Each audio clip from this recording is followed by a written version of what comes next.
Lots going on in town and lots going on in Washington. We got a lot to cover tonight.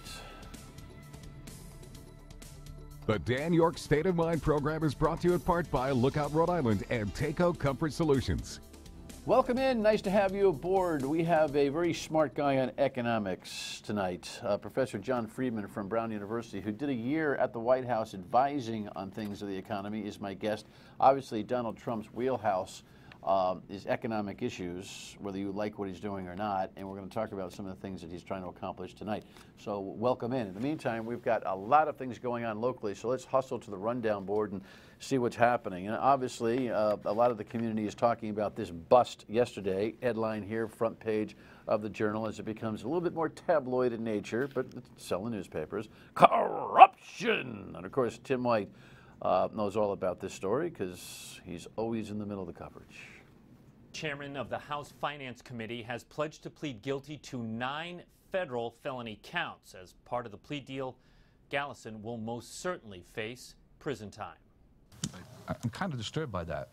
Once a powerful state representative, Ray Gallison is now charged in a federal fraud case. Charges range from ID theft, wire and mail fraud, to filing false tax returns. Mr. Gallison was essentially, as alleged, stealing from wherever he could. It didn't matter if the person was deceased. It didn't matter if it was public money that he needed to shift around to meet his purposes. At the heart of the case, Gallison, an attorney, is accused of stealing $678,000 from the estate of a Barrington man, Ray Medley, who died in 2012. Federal investigators say Gallison liquidated Medley's assets, including stocks, for his personal gain. Ray Gallison was greedy, pure and simple. Investigators say Gallison also took $8,900 from a disabled person's trust to pay off an outstanding bill at a nonprofit he managed called Alternative Education Programming, or AEP.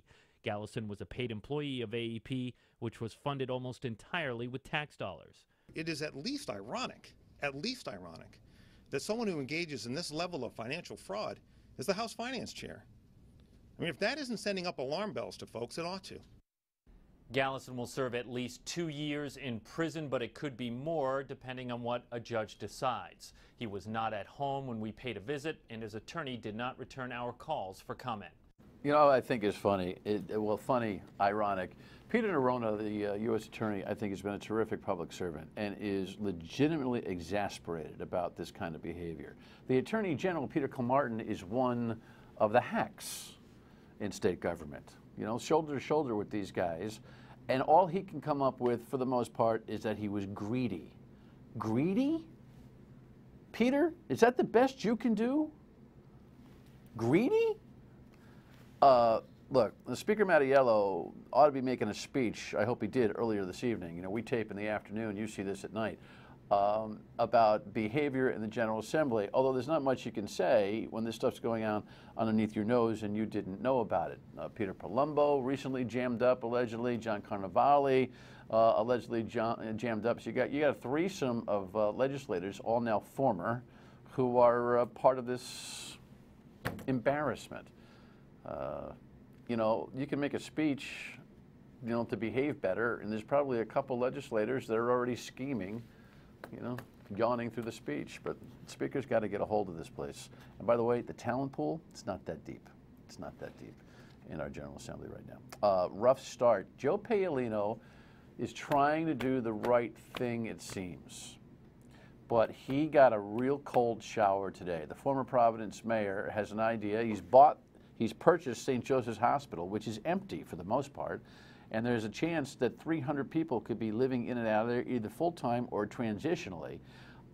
He did a little walking tour with Eyewitness News earlier today to show the facility, which is kind of like the Superman building, empty. It's on Broad Street. It's in the south end of the city, and what he didn't expect, I think, is the more than 100 residents who stormed the cafeteria and made it a near fire hazard today as they shouted him down perpetually at the microphone. To his credit, he gave a lot of people there the microphone to speak. We'll have more on that tomorrow, and we'll invite Joe in later in the week, perhaps one of the residents who feel like they've been infiltrated. But Governor Raimondo was there, probably to speak, I don't know. And I just came from the event as we were recording. We're going to do something kind of tricky here. This is. I know this is not network television, but you know what? It's about content. On my little iPhone, I had a conversation with the governor about this earlier today, as the place was going halfway nuts, and I'll play it for you. What do you make of this? So homelessness is a problem. I would like to eliminate homelessness in Rhode Island. I've been on the board of Crossroads for a long time. You have a local private citizen who's making a personal contribution. Clearly, he did not do a good enough job engaging the community prior to this announcement, and he's got his work cut out for him to convince the community that this is a good thing. I'm here to say homelessness is a problem, and we all have to get together to fix it. Are you going to speak? So anyway, I asked the governor, "Are you going to speak?" She said, "No, no, thank you." She probably was scheduled to speak, but she went out the back door. It was pretty raucous. The coverage of this is interesting, and it really is a socioeconomic, racial, all sorts of stuff loaded into the story. We'll talk more about it over the course of the week, and of course on WPRO weekdays 3 to 6. In the meantime, this joke tweet has caught the attention of, I think, way too many. This East Greenwich town councilor, here's the headline, he gets all jammed up because he tweeted out some kind of funny remark about women getting out of the house with the Women's March on Washington. And all heck broke loose over all of this, and hundreds of people show up at this meeting. A dozen or so more spoke and excoriated this guy, including a 10-year-old little kid. I always get very worried when parents start using their little ones for political purposes. But then again, you know what? Nobody's got a rudder anymore, period. That the Democratic Town Committee chairperson made this a big deal, I think, is as much a mistake as the tweet itself. And we'll follow up on that more as we go. Trump tactics, Supreme Court nomination coming. We have to check our Twitter feeds for all of this, whether it's the AP or Donald Trump himself. Another headline on the Dakota pipeline executive order. Donald Trump wants to open that baby up. And then there's trade, which is really in his wheelhouse. Here's the latest. Sources confirmed to CBS News President Trump does not plan to fire FBI Director James Comey, allowing him to continue his 10-year term as the agency's head. This comes as the FBI continues investigating alleged ties between Russia and Mr. Trump's aides. President Trump hosted a breakfast for the CEOs of major automakers this morning as he works to keep manufacturing jobs in America. We're bringing manufacturing back to the United States big league. We're reducing taxes very substantially, and we're reducing unnecessary regulations.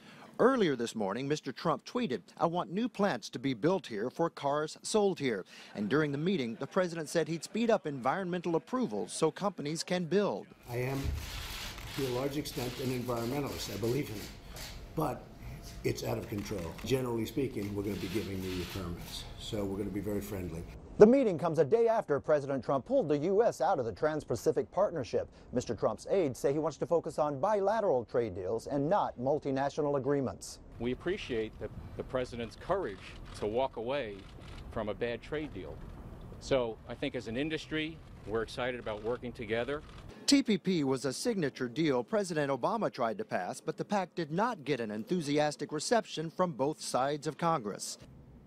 It's a fascinating conversation, this TPP thing. Professor John Friedman advised the Obama administration for a good year between 2013 and 2014. Full-time professor of economics at Brown. Welcome. Nice to have you. Thanks so much for having me. Barack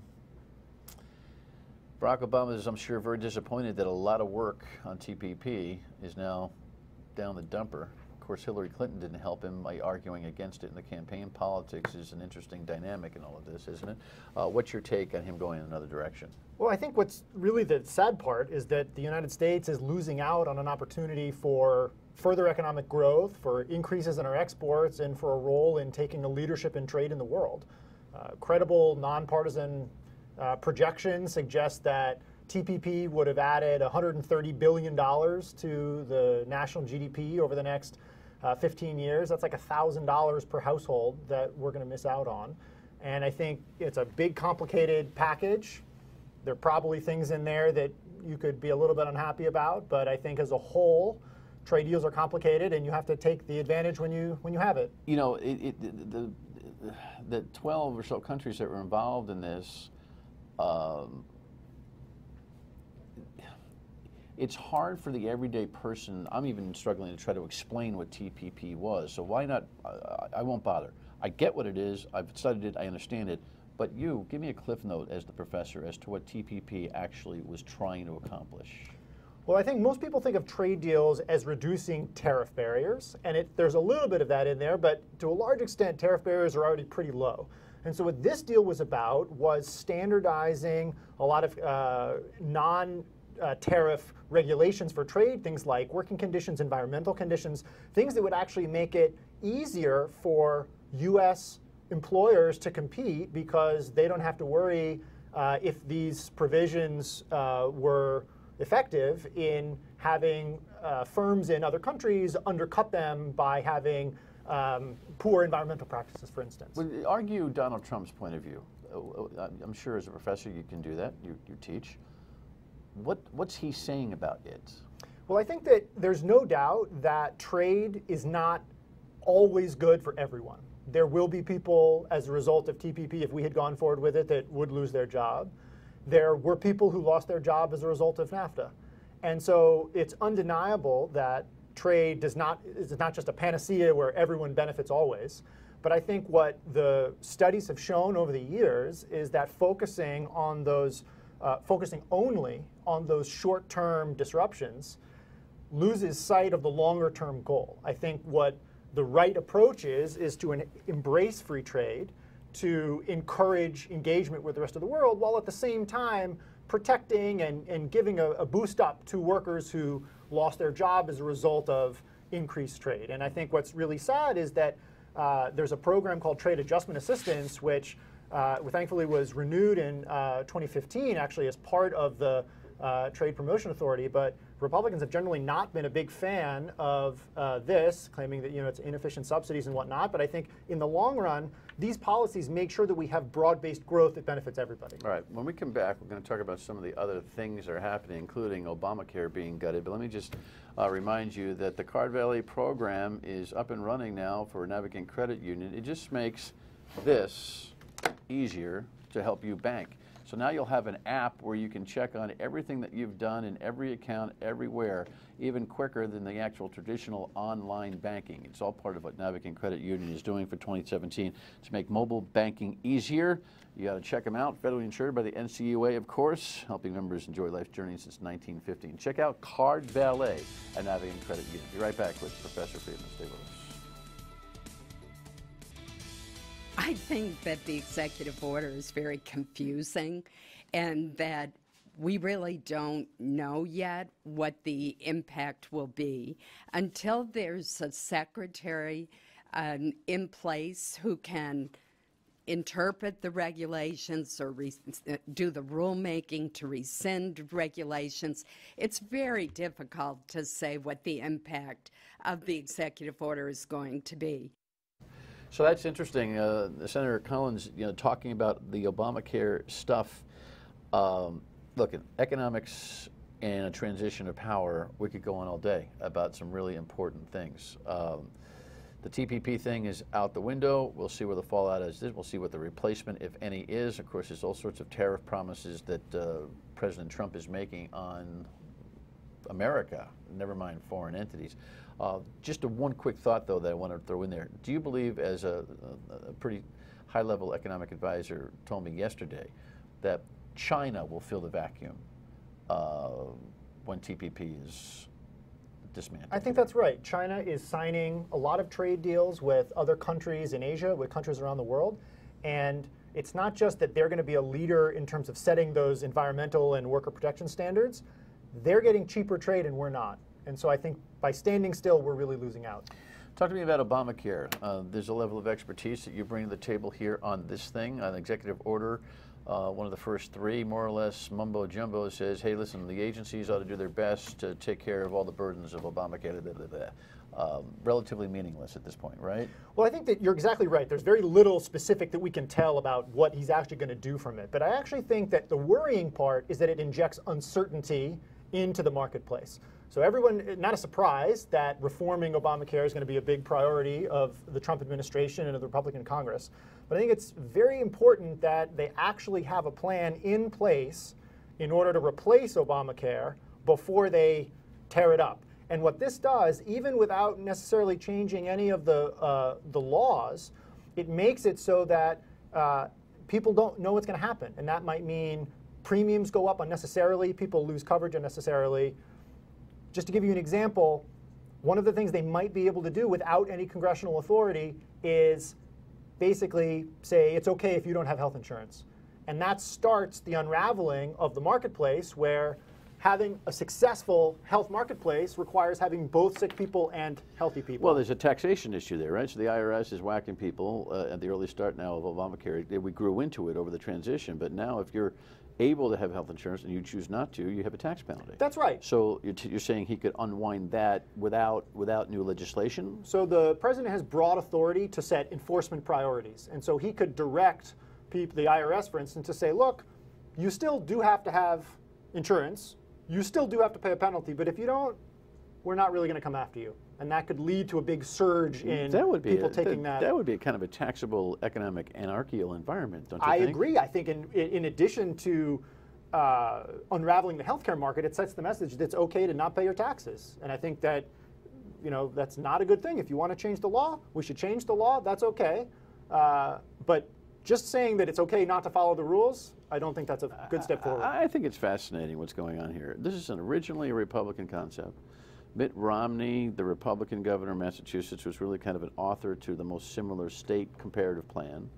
Now it becomes, I swear to heaven, John, I think if Barack Obama would just make a declarative statement and say, will you please get my name off this thing?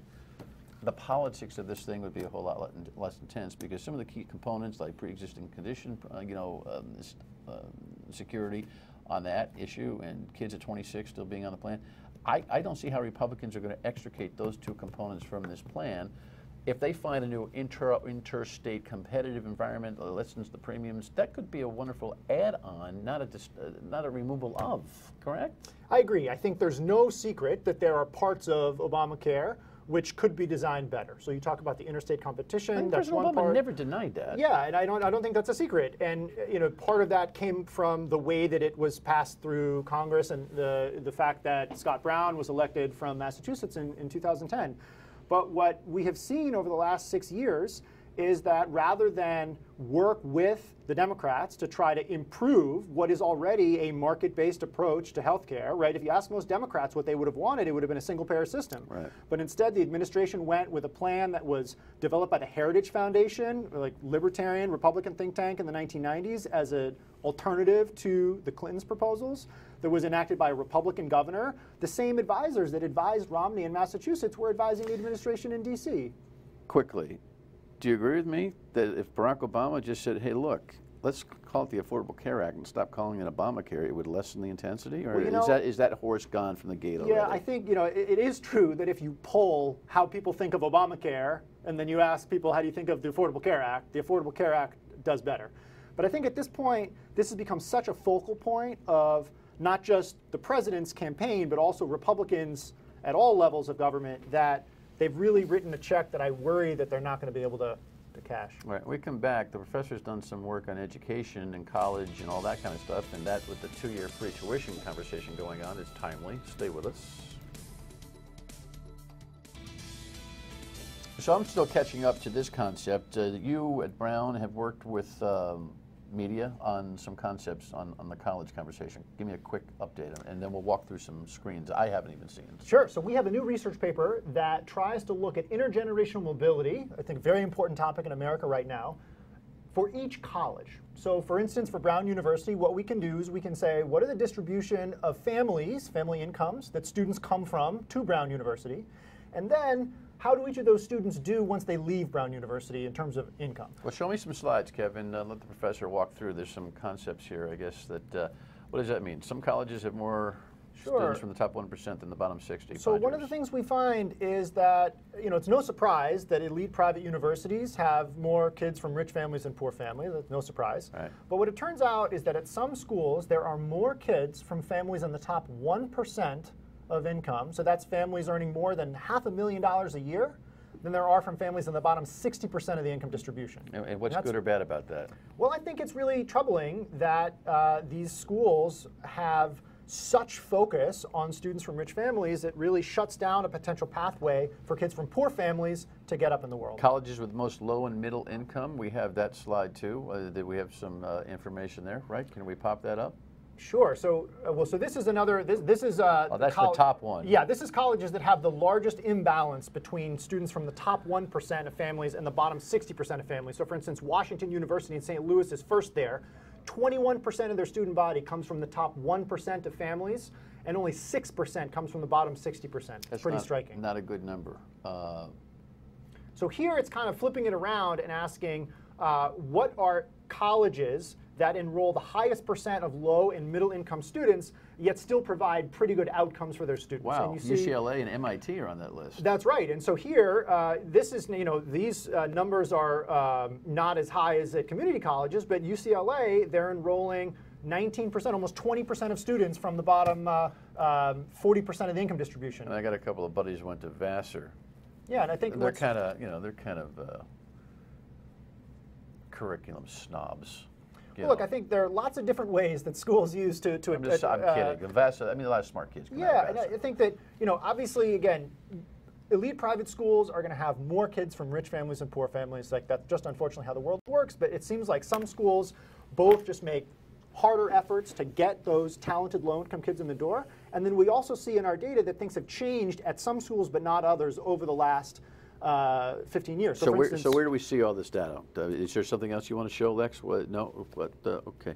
What's the moral of the story with this study? Well, I think there are two morals of the story. So the first thing is that when we look at elite private schools, a striking fact is that kids from rich families and kids from poor families, once they're at the same school, so take a rich kid and a poor kid at Brown, they're going to do about the same when they get out. And that's a pretty striking statement about these schools leveling the playing field. And so what I think we need to do is figure out how Brown University, for instance, can continue to increase its share of low-income students. They've done a great job over the past 15 years. They've been the second highest increase in low-income students in the Ivy League. And so it's just how do we keep that going? Second moral of the story. The schools that bring the most students from the bottom of the income distribution to the top of the income distribution are not the Ivy League. It's those mid-tier selective schools like Cal State University, CUNY in New York. And those schools have seen dramatically declining funding in the past 15 years, and actually we've seen less access to those schools for low-income kids. And so to the extent that those were a really special pathway to the upper middle class, they may be a little bit less. Well, we're out of time. Love to get your take on the 2 years free college tuition plan that the governor offered. You got 5 seconds on that, and then we'll do something later? I think anything that we can get more kids going to college is a good thing. Yeah. Unfortunately, that's the simple answer to a complicated conversation. But you're terrific. Thanks. Appreciate it. Thank you so much. Nice to have you. Final word and waking back. Stay with us. Interestingly enough, my guest, Professor John Friedman, is the husband of Hillary Levy Friedman, who is the town Democratic chair in East Greenwich, who responded to the counselor in East Greenwich on all the ruckus regarding his funny tweets. It's only in Rhode Island. That's all I got for you. Gotta go. See you on the radio tomorrow at 3. Bye.